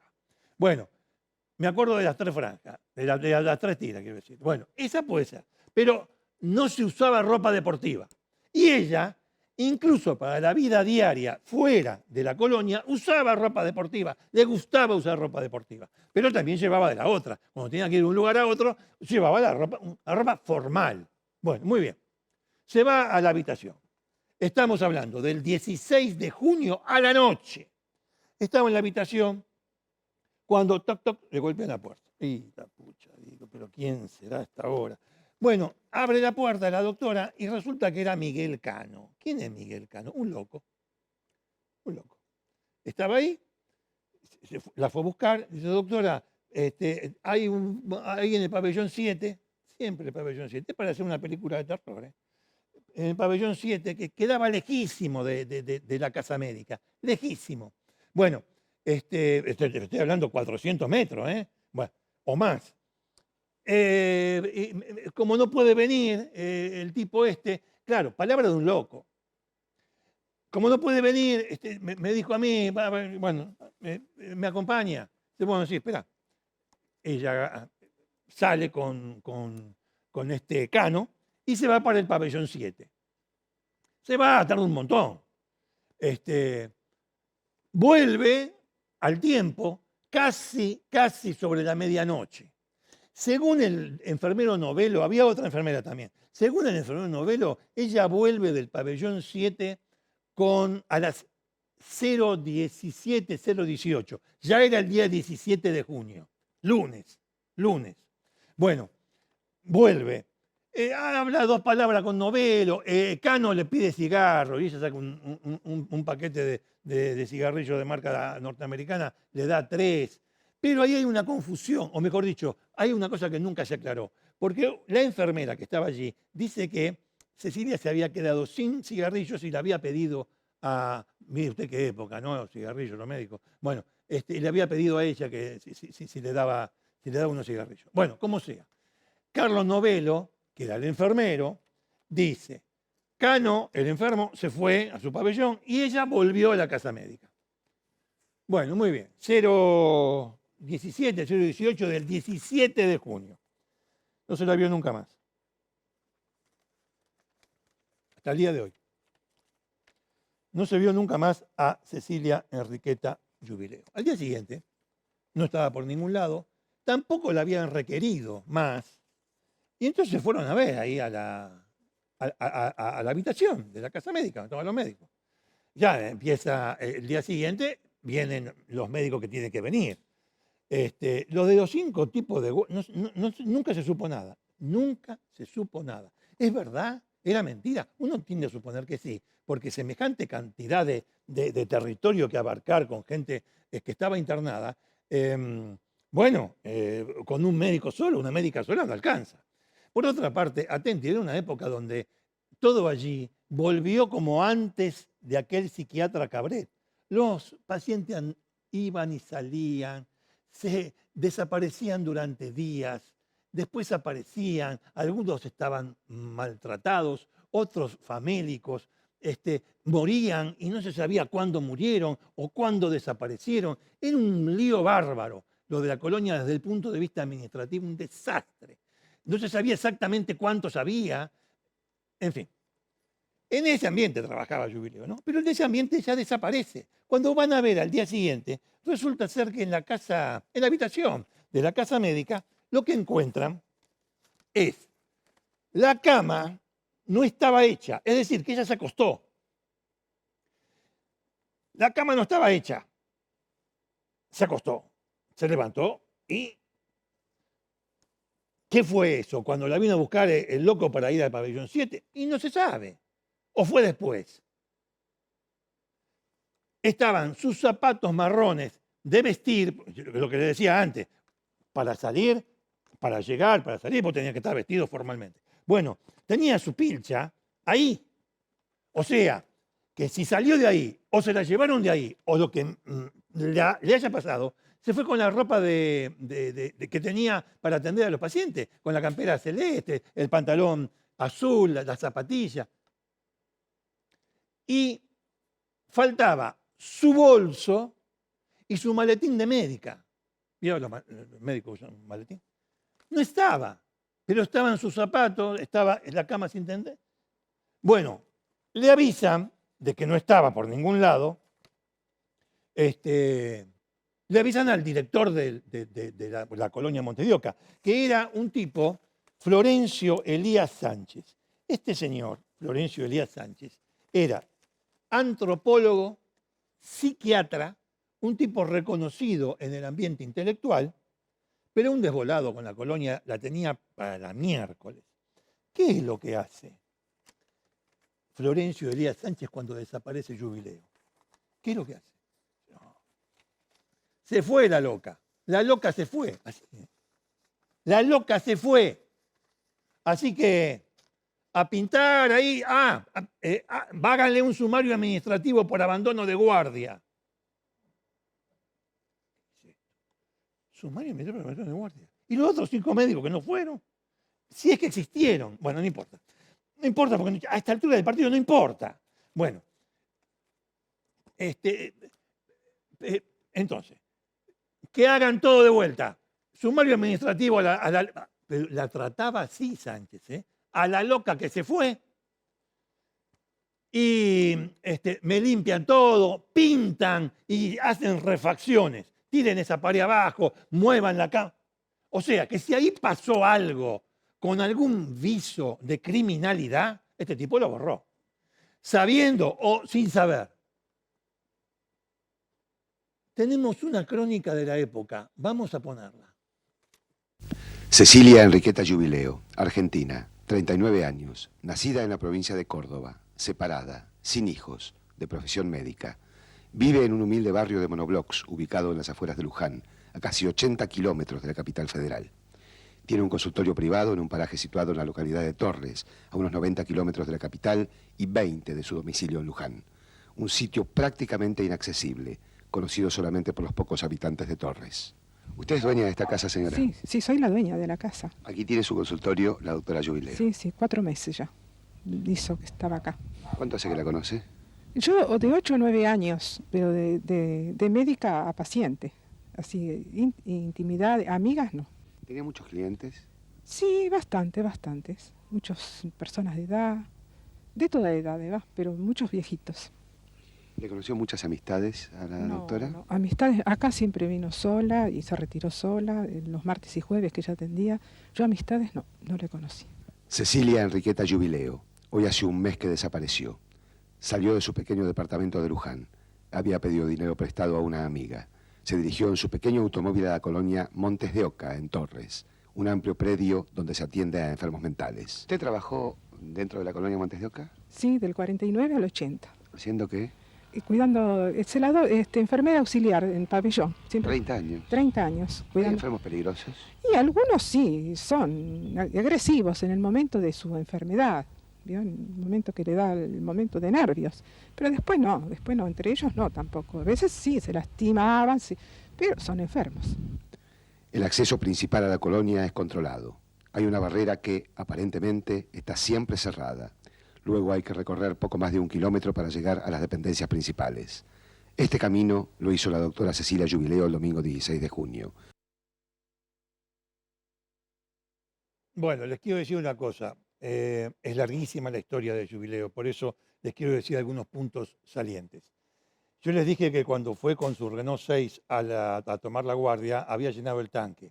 Al día siguiente, con su desaparición, se encontró que una coordinadora llamada Mabel Tenca tenía las llaves del auto de Jubileo. Se especuló con la relación entre ellas, sí, no. El auto, siempre se dijo, al día siguiente tenía el tanque vacío. Se dijo que ella fueron a revisar su departamento ahí en Luján. Claro, a ver qué tenía. Atenti, en Luján encontraron la estufa prendida y la explicación que dieron de la estufa prendida es, ella siempre la dejaba encendida por el frío y ¿para qué? Para que cuando volviera a su casa después de la guardia encontrara el ambiente aclimatado, calentito. Y se encontró también en un tarro de maicena $2.800, que era su ahorro. Dicen, pero es incomprobable, dicen que faltaban carpetas con historias clínicas de algunos pacientes. Alguno habla de 5. De golpe y porrazo resulta ser que todos los medios se volcaron a este caso. ¿Pero por qué? Porque la denuncia de desaparición la hizo una vecina 5 días después, preocupada porque, una vecina de Luján, preocupada porque no la veía. Y la policía fue por primera vez a la colonia Montes de Oca 15 días después. Al día de hoy, ya no existe más el expediente, pero al día de hoy, vamos a decir así, el expediente siempre tuvo la misma carátula, es decir, averiguación de paradero. No se investigó este caso, se movió con versiones, rumores. Apareció un detective privado diciendo, no, no la busquen más, que ella encontró su confort espiritual en una secta y está en Colombia, está en Ecuador, está en Venezuela. Claro, cuando esos países no sufrieron lo que sufrirían después, ¿no? Bueno, está ahí en un lugar paradisíaco, que yo. Después aparece un cassette. ¿Cómo aparece ese cassette? Misterio. Un cassette, hay que explicarle a los pibes. Y claro, nosotros sabemos lo que es un cassette, los pibes no saben. Usted que está ahí no sabe. Bueno, escúchame, antes la grabación de audio iba en una cinta. Esa cinta se colocaba en un aparato apropiado y vos escuchabas canciones, escuchabas la voz de alguien dando un discurso, lo que sea. Apareció un cassette, lo metieron en el pasacassette, justamente, se llamaba así, y se escuchó una voz de mujer que decía, che, loco, no me busquen más, que yo estoy bien, estoy tranquila, no me busquen más. Claro, entonces hicimos todo esto al pedo. No, bueno, no se puede, la madre obviamente frente a la desaparición de Cecilia viajó de Córdoba hacia acá, hacia Luján. Bueno, al final de cuentas, el abogado, que era Marcelo Parrilli en aquel entonces, y me parece que uno de los hermanos dijeron, no, esa no es la voz de Cecilia. Después, a Sánchez, al director de la Montes de Oca, lo metieron de cana en el año 92. ¿Pero por qué? La BBC mandó a hacer a un documentalista, mandó a hacer un informe sobre tráfico de órganos en el mundo y cayó en Argentina, acá se decía que lo de Jubileo podía tener que ver con tráfico de órganos, que ella sabía y que iba a contar. Y por eso le hicieron desaparecer, que la mataron, la tiraron por ahí, qué sé yo. A todo esto, mientras, después de un tiempo, la policía hacía inspecciones en la colonia y alrededores, iban apareciendo muertos. ¿Pero cómo apareciendo muertos? Sí, en un desagüe apareció un tipo que hace 2 años que no lo veían. Era un interno que había muerto, vaya a saber uno de qué. Y apareció ahí casi esqueletizado. Bueno, en fin, entonces, viene el tipo sale el documental. Sale el documental y se muestra el estado deplorable y miserable de los enfermos en ese lugar. Dice, pero ¿cómo? No tienen, andan con harapos, son gualdraperos, están muertos de hambre. Entonces, a raíz de ese documental, Sánchez, el director, va preso por corrupción administrativa. ¿Qué hacía? Había tráfico, pero de sábanas, de colchones, de plasma. Ahora, otra cosa, no, porque toda la estructura de las 2 colonias no soportaba, no estaba apta ni era adecuada para hacer ningún trasplante de nada, ni de nada, de córnea, no se podía hacer ahí. Y esa pista también se fue perdiendo. Mire, yo le dije que Cecilia Enriqueta Jubileo tenía hermanos en Córdoba. Bueno, una sobrina de la doctora Jubileo, que nunca más apareció, Laura Jubileo, está, y creo que por primera vez, en comunicación con nosotros. Por eso le decía que esta es una historia de decisión especial. Creo que nunca habló sobre el caso. Laura, la saludo y le agradezco mucho estos instantes con Cámara de Crimen. ¿Cómo está usted? Buenas tardes, Ricardo. Yo le agradezco a usted, lo hago ahora en forma pública, por su recuerdo de Cecilia durante tantos años, tanto trabajo, que es algo muy importante para la familia, ¿no es cierto? Muchas gracias. No, por favor, Laura, dígame, ¿usted es hija de Jorge? Yo soy hija de Rubén. Ellos de eran Rubén. 4. Eran 4. Eran 4, claro. El mayor, Raúl, seguía Cecilia, muy cercana, mi papá Rubén, y el menor, Jorge. Jorge, claro. Bien. Nada, cada uno hizo su vida de crecer y qué sé yo, y lamentablemente el destino de Cecilia ha sido este. Yo no sé si decirles si ustedes tienen una idea de qué pudo haber pasado. La verdad que me parece una pregunta bastante ridícula a esta altura del partido, pero el interés familiar se mantiene. De hecho, usted es una prueba viviente. Le interesa que esto se conozca, se interesa incluso saber más del caso. Pero del caso, ¿usted cómo se fue enterando? Porque era chica, o si es que había nacido, no sé. Sí, sí, yo era muy pequeña, la vi un par de veces apenas a Cecilia, tengo un par de recuerdos. Pero bueno, por supuesto, mi papá era bastante cercano con ella, Rubén era muy cercano. Y bueno, yo siempre tuve la curiosidad, fui preguntando, iba preguntando en la familia a ver qué se podía saber, porque la realidad es que la familia nunca supo mucho más de lo que supo la sociedad en general, ¿no es cierto? Nosotros no hemos tenido una información confidencial, algo más importante, nunca tuvimos nada, digamos, diferente de lo que hemos tenido a través de los medios. Por eso es que yo también siempre agradezco a la prensa, porque en definitiva lo que sabemos es gracias a los periodistas. Es una macana, es una macana. Por un lado, yo entiendo que si no hay otro medio de comunicación para ustedes, bueno, el de la prensa es uno, el único. Pero es una macana porque yo dije antes, este caso no se investigó. Si la policía cae ahí en el lugar, 15 días después, y el director del lugar no la consideraba una enferma que se escapó, ya empezamos mal. Entre sus hermanos se decía alguna cosa. Yo sé que la familia contrató un abogado, a Marcelo Parrilli. Marcelo Parrilli, exactamente. Sí, nosotros, a ver, hipótesis que siempre descartamos, esta teoría loca de que ella se desapareció, que se escapó, que se fue a hacer su vida con esta grabación ridícula, eso nunca estuvo, nunca fue una hipótesis para nosotros. De hecho, Cecilia jamás abandonó una guardia, era una persona muy responsable con su trabajo, sumamente responsable. Sí, hay constancia. Bueno, además de todas las pruebas, ¿no? De su auto, que haya quedado ahí y demás.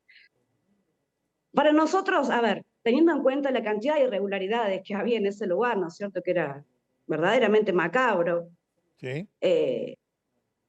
No sabemos si es que vio, escuchó o no quiso encubrir o investigó, no sabemos cuál de todas esas opciones o todas, pero sabemos que por ese lado viene.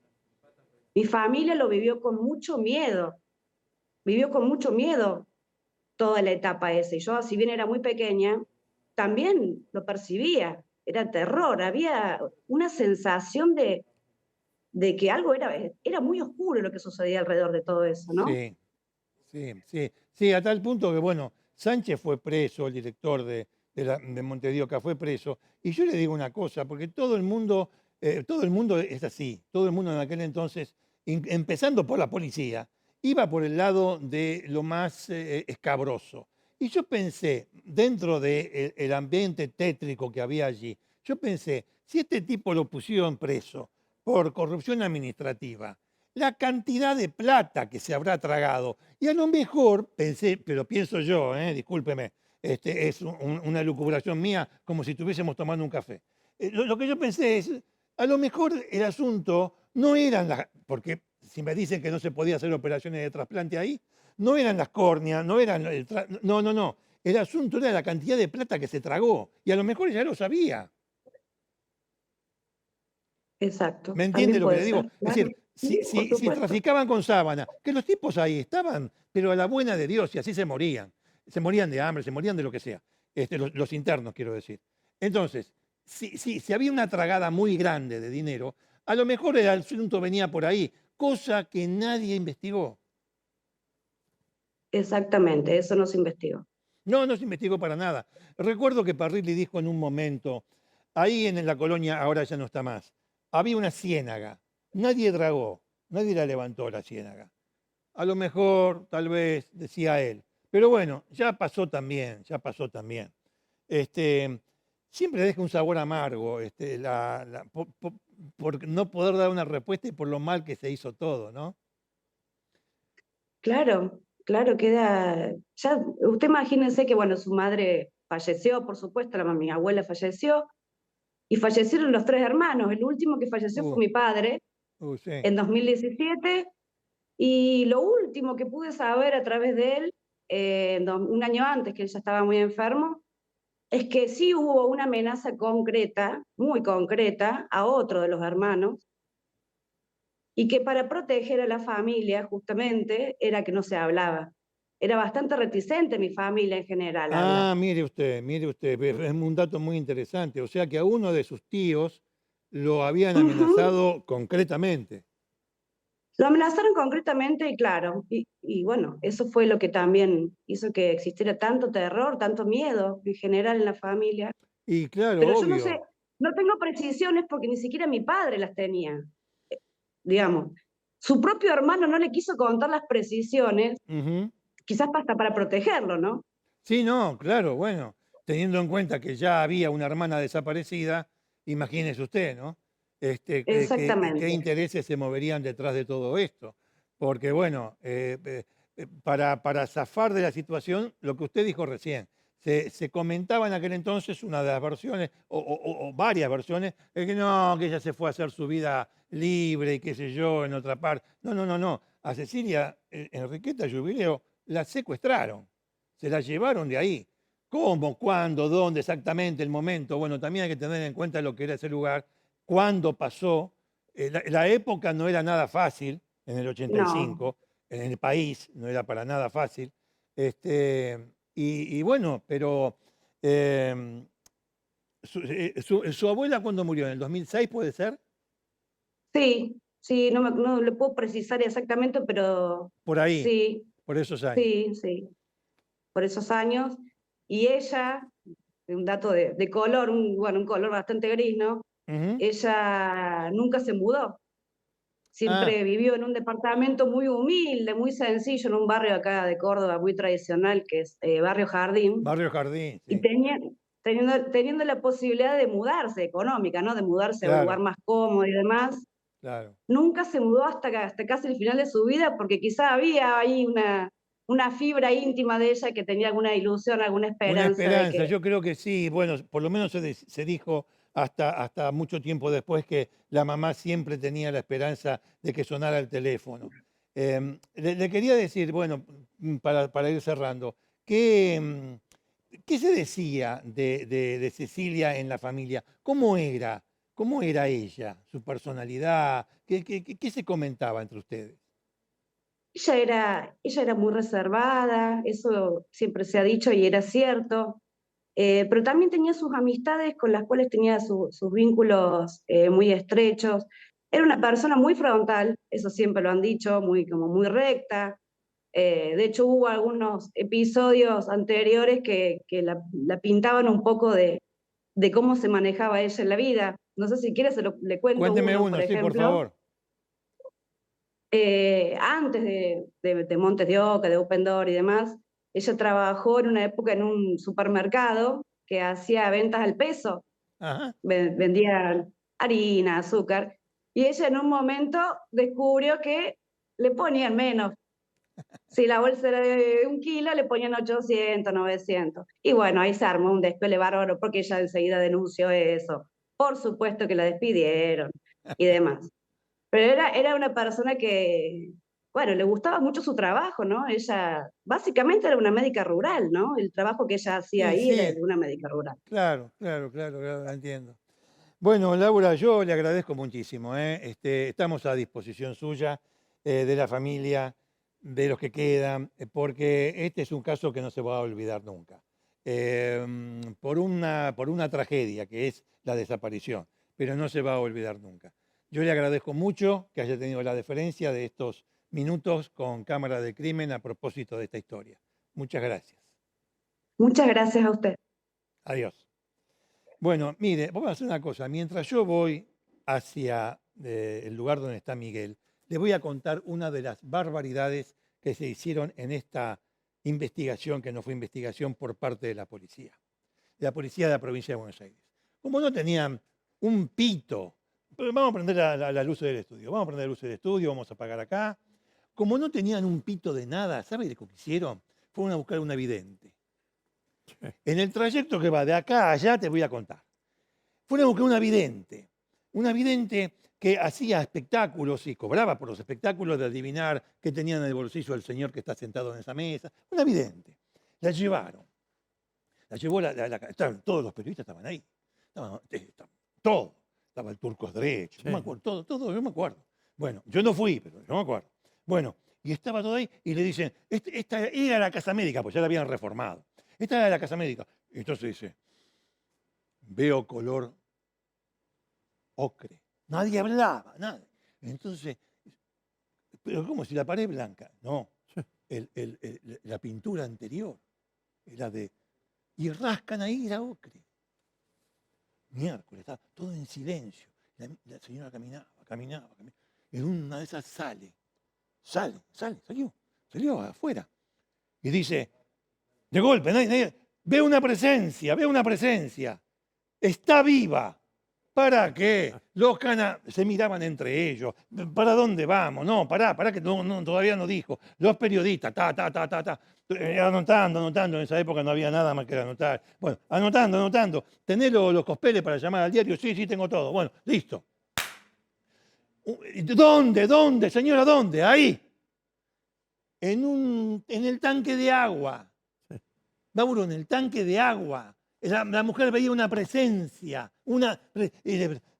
¿Viva? Sí. No sé. Se echó para atrás la señora.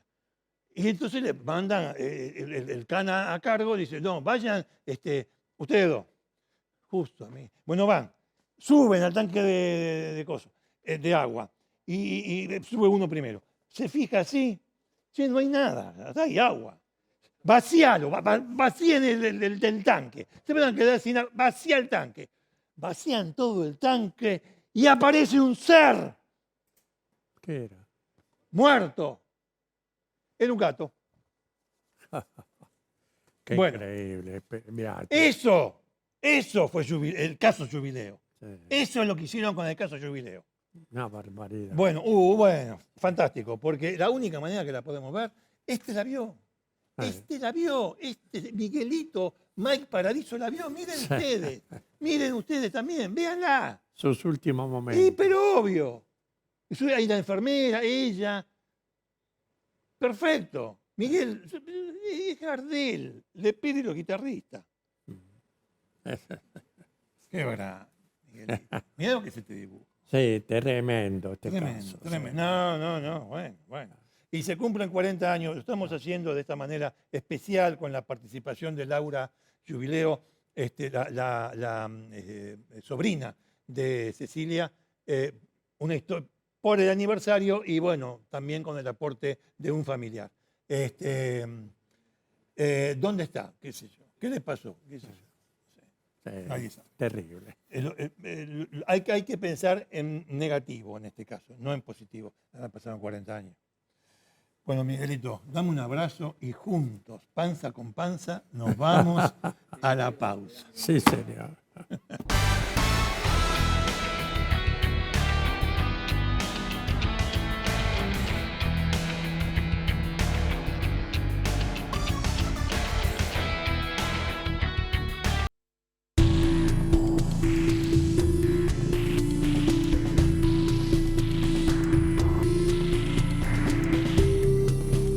Bueno, una cuestión histórica. Condenaron a una enfermera argentina, cordobesa, por matar a 5 bebés recién nacidos e intentar hacer lo mismo con otros 8. Son 13 casos de homicidio, 5 concretados y 8 tentados, en tentativa, porque no lograron, por suerte, morir esos otros 8. Brenda Agüero, que ustedes están viendo, hemos seguido el caso del neonatal de Córdoba desde el inicio, desde que empezaron a conocerse las muertes, primero misteriosas, sospechosas, de tantos bebés en tan poco tiempo en este hospital, Fue de marzo a junio del año 22. Ahora, dos cositas les quería decir. Una con relación a Brenda Agüero. ¿Por qué? El delito es homicidio con tentativa. A esta señora, un jurado popular en Córdoba le aplicó, la declaró culpable y le aplicó prisión perpetua. No hay vuelta. Homicidio alevoso está considerado con una pena de prisión perpetua. Muy bien. 8 jurados populares más 2 jueces profesionales. Ese es el sistema de jurado popular que se usa en Córdoba. Ustedes saben que el procedimiento, el cómo hacemos un juicio o una investigación en cada provincia tiene su propio código. Puede ser diferente o similar, pero cada provincia determina su manera de juzgar, de investigar y de juzgar. Los delitos no, porque los delitos son nacionales. El robo es en Tierra del Fuego y el robo es en La Quiaca. Eso no. Pero la manera de juzgar, sí. En Córdoba tienen este sistema. Yo les quería decir, ¿por qué? La única explicación que se encontró no es que lo hacía por placer, no es porque todavía está en el código el homicidio por placer, que es lo más parecido al homicidio de un loco. El que mata por placer algo mal en la cabeza tiene. Pero bueno, son una de las tantas deformaciones, anormalidades en el 2025 que sigue teniendo nuestro querido Código Penal, convertido en un Frankenstein con tantas reformas que ha tenido. Pero bueno, no viene el caso. No es por placer. Ella era la primera que avisaba que un bebé estaba mal. Un bebé recién nacido, sano, que a los pocos minutos después de pasar por sus manos, estaba mal. Estaba mal porque tenía exceso de potasio o exceso de insulina. ¿Quién le aplicaba el potasio y la insulina? Que no se debe aplicar. Ella. Ella lo enfermaba al bebé y después iba a avisar que estaba enfermo. ¿Para qué? Es un paso adelante. Che, te avisé yo. ¿Te acordás, sabés? ¿Te acordás otra vez? ¿Te acordás otra vez? Te avisé yo. Para destacarse y progresar en su carrera. Lo hizo en muy poco tiempo. Se dieron cuenta todos. Menos, y esta es la segunda cosa que voy a mencionar. No es que menos, no quiero ser tampoco, no. El hombre hizo lo que tenía que hacer. Gustavo Nievas, el defensor de Brenda Agüero, hizo lo que tenía que hacer, la defendió. Lo que pasa es que a la entrada picanteó un poquito, como se suele decir ahora, y no nos gustó mucho. Porque dijo, yo voy a demostrar que todas estas muertes son producto de que el hospital estaba sucio. ¿Qué sucio, hermano?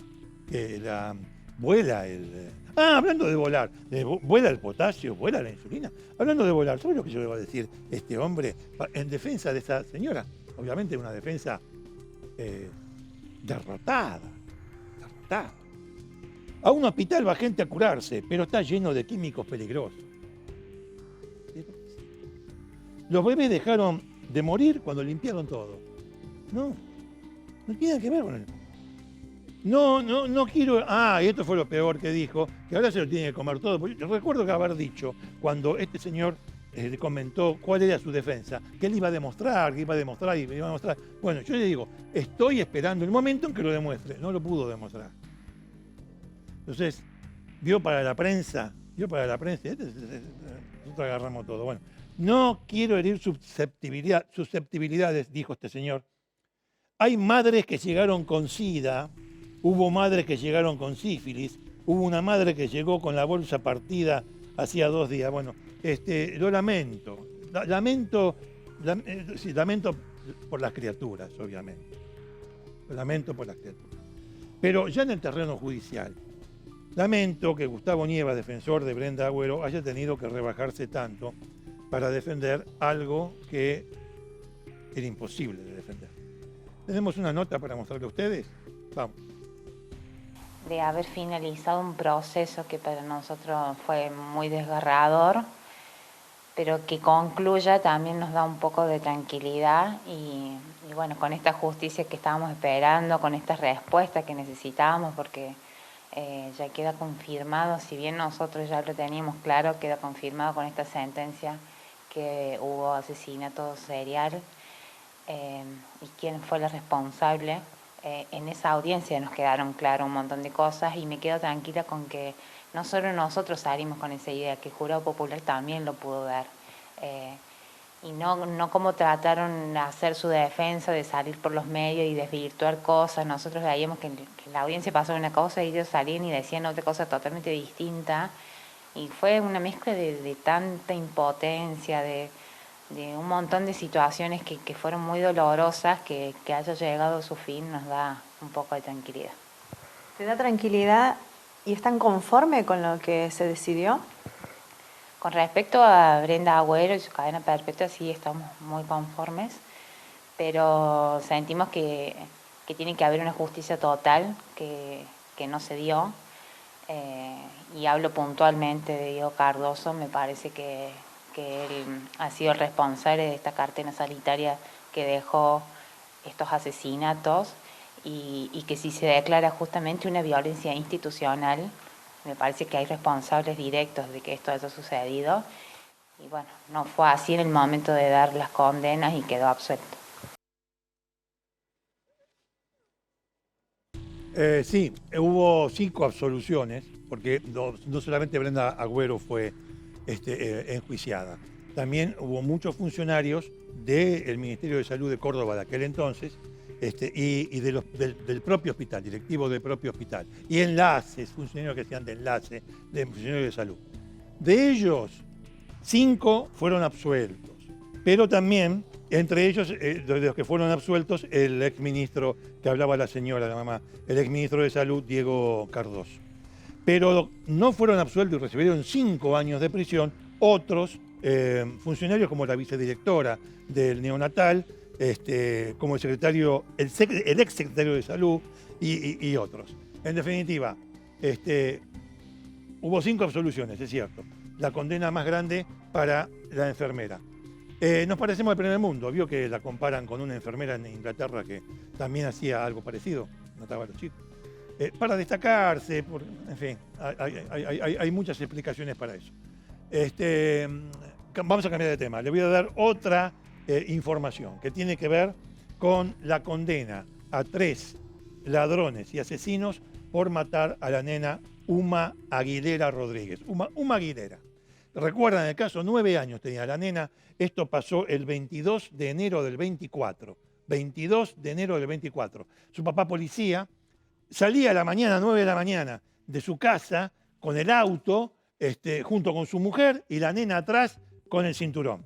Se iban a un turno médico, ahí en Villa Centenario, en Lomas.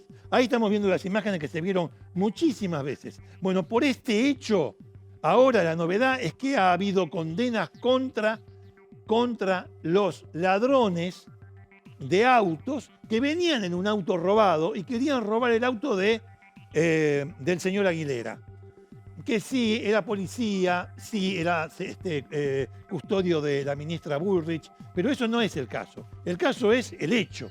El hecho es que el tipo estaba con su familia y se iba a las 9 de la mañana a un turno médico. Bueno, tiros, y quien recibió el balazo fue Uma, a la que no pudieron salvar. La novedad es, Tribunal 3 de Loma de Zamora, el 18 de junio, ahora hace muy poco, condenó a Ariel Acuña Vega 22 años. Nicolás Axel Emiliano Rojas, 21 años. Miguel Pastor Romero Molinas, 21 años. Nahuel Santiago Coman, 5 años de prisión por partícipe secundario. Bueno, los 3 más importantes en cuanto a su participación, los asesinos, 22 y 21 años. Es como para empezar a hablar de 22, 21 años, qué sé yo. Me parece que hay que poner un poquito el acento ahí, ¿no? Más allá de los 18, en vez de andar pensando en más acá de los 18, más allá de los 18.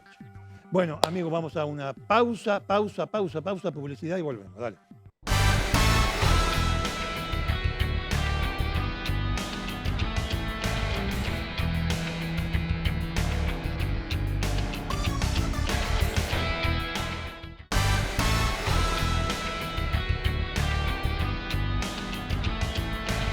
Bueno, muy bien, nos vamos, señores. Llegamos al final de Cámara de Crimen. Vamos a recoger los papeles y de paso mostramos los libros de Hammurabi que nos acompañan siempre. En el caso jubiló todo lo que... Bueno, los libros de Hammurabi de la editorial de la familia de Palma, editorial Hammurabi, a quienes les mandamos un saludo y le agradecemos por los libros de la editorial. La Casa de la Lapicera, acá está, una lapicera. Mire, esta no es de fuente, esta es una...